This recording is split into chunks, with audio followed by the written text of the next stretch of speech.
একজন সুইজারল্যান্ডবাসী মহিলা শ্রী রমন মহর্ষির সম্বন্ধে একটি দর্শনের বর্ণনা করলে যখন সে চোখ খুলে মহর্ষির সামনে বসেছিল, সে দেখলে যে মহর্ষির মুখটি দিব্য শিশুর মতো হয়ে গেল, আর সেটি যেন ফুল দিয়ে চমৎকারভাবে সাজানো।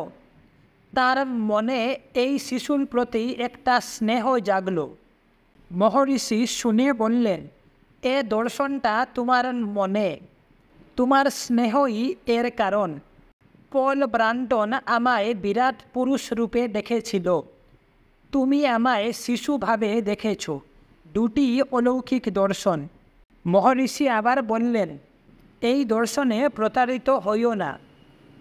ভক্ত বললেন, যদি কেউ অনেক মাইল দূরে ইউরোপে থাকে ও আপনার সাহায্য প্রার্থনা করে।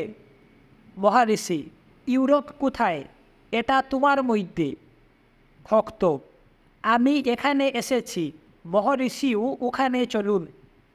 মহর্ষি বললেন, তুমি স্থূল শরীরটা দেখছো, তাই তার সীমিত ভাবও দেখছো। স্থান ও কাল এই স্তরে কাজ করে। যতক্ষণ তুমি স্থূল শরীরটা দেখবে, ততক্ষণ বিভিন্ন শরীরের পার্থক্য থাকবে।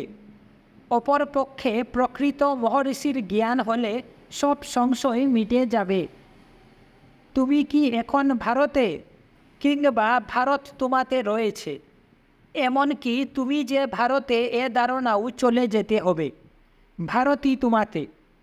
প্রমাণ করার জন্য ঘুমটা দেখো।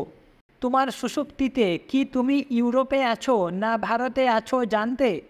তা সত্ত্বেও তুমি এখন যেরূপ আছো তখনও সেরূপ ছিলে। স্থান তোমার মধ্যে, স্থূল শরীরটা স্থানে আছে, কিন্তু তুমি নও।